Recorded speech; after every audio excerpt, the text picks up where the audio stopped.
할렐루야. 오늘 말씀은 사도행전 18장 12절부터 23절입니다. 이어지는 3차 선교라는 제목으로 말씀을 나누겠습니다. 이 성 중에 내 백성이 많음이라. 하나님께서 구원하시려는 백성들이 존재하지 않는 곳은 없습니다. 비록 심한 반대와 박해가 있는 곳이라도 말입니다. 그렇기 때문에 하나님은 사람의 눈엔 보이지 않지만 당신의 백성들이 있다고 하신 것입니다. 바울과 선교팀은 그 말씀을 믿고 순종합니다. 반대하고 박해하고 비난하고 욕하는 자들에게 초점 맞추지 않고 한 명이라도 돌아올 주의 백성들을 생각하면서 말입니다. 삶이든 사역이든 어디에 초점을 맞추느냐에 따라 삶의 방향이 결정됩니다. 수고하고 고생하는 것에 보답은커녕 무시당할 때 거기에 초점을 맞추면 더 이상 희생과 헌신은 불가능해집니다. 비록 그런 일들이 매일의 삶이 되더라도 변화되는 영혼, 돌아오는 영혼에게 초점을 맞출 때 그 길을 가게 되는 거죠. 때로 전나는 소가 베세메스로 울며 가듯이 말입니다. 위대한 사역자 바울도 화가 날 때가 있었지만 위로하시고 격려하시며 갈 길을 보여주시는 주님의 말씀에 순종합니다. 그리고 그 순종의 결과는 하나님의 나라가 확장되었고 영혼들이 살아났습니다. 유대주의에 붙들렸던 자들은 자신들의 뜻을 관찰시키기 위해 수단과 방법을 가리지 않았습니다. 모든 불법을 동원하더라도 예수가 그리스도라고 전하는 자들을 제거하려 했죠. 시장 잡배와 같은 자들을 동원했고 왜곡된 거짓 이야기로 사람들을 선동했으며 교묘하게 로마의 정치가들과 야합을 하여 압력을 가했습니다. 그렇게 짓누르면 눌릴 것이라고 믿었기 때문입니다.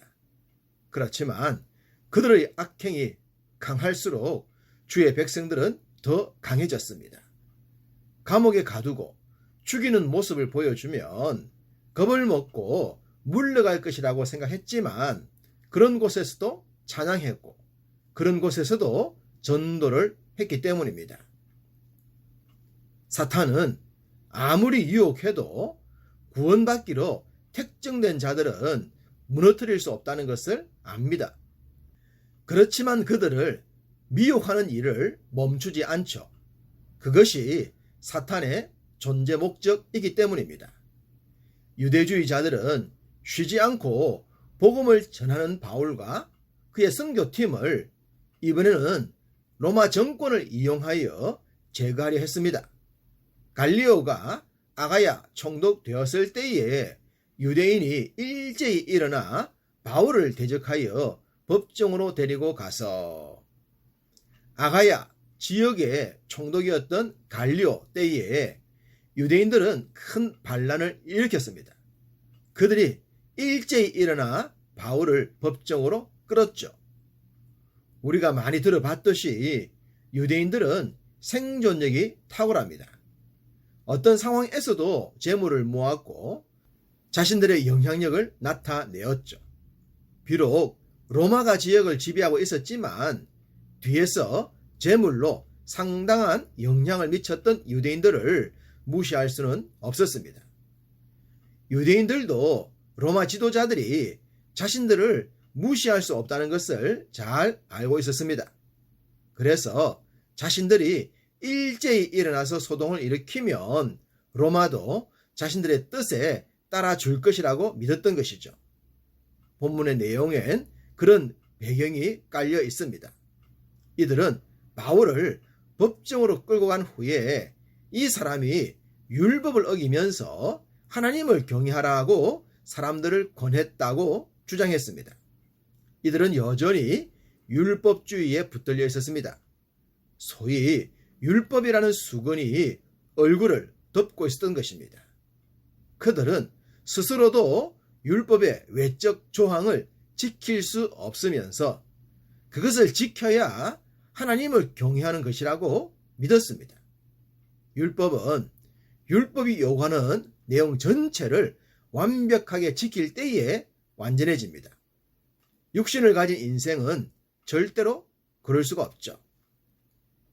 자신들이 무슨 주장을 하는지도 모르면서 그렇게 배웠기 때문에 그들은 그렇게 주장했습니다. 바울은 그들의 모순적인 주장을 반박하기 위해 말을 하려고 했죠. 그런데 총독 갈리오가 먼저 이런 말을 했습니다. 유대인들아, 만일 이것이 무슨 부정한 일이나 불량한 행동이었으면 내가 너희 말을 들어주는 것이 옳거니와, 만일 문제가 언어와 명칭과 너희 법에 관한 것이면 너희가 스스로 처리하라. 나는 이러한 일에 재판장 되기를 원하지 않겠다 라고 말입니다. 갈리오는 정치인이었죠. 당연히 정치적이고 사회적인 문제를 해결하는 사람이었습니다. 그런데 유대인들의 주장은 전적으로 율법, 즉 종교적인 문제였습니다. 아무리 유대인의 영향을 무시하지 못한다 해도 지금의 상황은 갈리오가 개입할 일이 전혀 아니었던 것입니다. 당연히 유대인들의 소동은 더 이상 진행될 수가 없었죠. 유대인들은 자신들의 영향력만 믿고 지혜로운 전략을 세우지 못했던 것입니다. 당연히 기가 죽고 말았겠죠. 성경은 말씀하지 않지만 이때도 하나님께서 갈리오의 생각에 개입하지 않으셨을까요? 그가 상황을 객관적으로 보고 평가할 수 있도록 말입니다. 아직 이곳엔 구원해야 할 주의 백성들이 많았기 때문입니다. 우리가 살아가는 삶의 모든 환경에서도 하나님은 이렇게 섭리하시는 줄 믿습니다. 바울과 선교팀은 자칫 법정에서 큰 어려움을 당할 수 있었는데 일이 너무 쉽게 해결되고 말았습니다. 이렇게 되면 당분간은 힘써 복음을 전할 수가 있겠죠. 반대로 유대인들도 재정비할 시간이 필요했을 것입니다. 바울은 이곳에 좀 더 머물면서 말씀을 힘써 전했습니다. 그런 후에 사역을 그 지역의 형제들에게 넘겨주고 새로운 사역지로 이동을 합니다. 바울, 실라, 디모데, 그리고 그림자와 같은 누가, 거기에 브리스길라와 아굴라가 동행하게 됩니다. 믿음의 동력자들이 한 명씩 더해지고 있습니다. 이런 동력자들로 인해 바울의 사역은 더욱 꽃을 피우게 되죠. 바울 선교팀은 다음 사역지인 에베소로 이동합니다. 이곳에서도 역시 회당을 중심으로 말씀을 전했죠. 당연히 유대인들과 논쟁이 있었을 것이고 지금까지 봐왔던 모습이 전개되었을 것입니다. 얼마 후 바울과 실라 그리고 디모데는 에베소에 브리스길라 부부를 남겨둔 채 예루살렘으로 돌아갑니다. 바울은 만일 하나님의 뜻이면 너희에게 돌아오리라 라는 말을 남긴 후 돌아왔던 것이죠.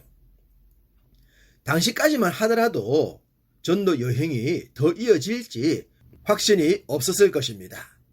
그렇지만 2차 선교도 선교했던 곳을 다시 돌아보자는 뜻에서 시작되었듯 기회가 된다면 3차 선교도 그렇게 될 수 있지 않겠습니까? 그래서 만일 하나님의 뜻이면 이라고 했던 것입니다. 바울의 다음 선교 이야기는 이렇게 이어집니다. 가이사라에 상륙하여 올라가 교회의 안부를 물은 후에 안디옥으로 내려가서 얼마 있다가 떠나 갈라디아와 부르기아 땅을 차례로 다니며 모든 제자를 굳건하게 하니라 라고 말입니다. 올라갔다 하는 것은 예루살렘을 의미하고 그곳에서 2차 선교 사역을 보고했을 것으로 보입니다. 그런 후 그렇게 길지 않은 시간에 다시 3차 선교가 이어집니다. 얼마 있다가 떠나, 이 구절이 바로 3차 선교의 시작을 의미하죠. 바울은 시작된 선교가 지속적으로 이어지기를 원했습니다. 하나님께서 예비하신 영혼들이 많이 돌아왔기 때문입니다. 그래서 또다시 목숨을 걸고 땅끝을 향한 비전 성취를 위해 결연히 일어섰던 것입니다. 어떤 일이든 수고한 만큼 또한 쉼이 필요합니다. 재충전을 해야 더 힘차게 나갈 수 있기 때문이죠. 바울 선교팀이 어느 정도 쉬었는지 모르지만 그들의 거룩한 비전 성취엔 멈춤이 없었습니다. 진정한 사역자들의 모습이 아닐까 싶습니다. 우리 또한 동일한 사역자로 불림받았습니다. 우리가 살아가는 삶의 모든 현장으로 보낸받은 사역자로 말입니다. 오늘도 그 사명에 충실한 우리 모두가 되기를 간절히 소원합니다.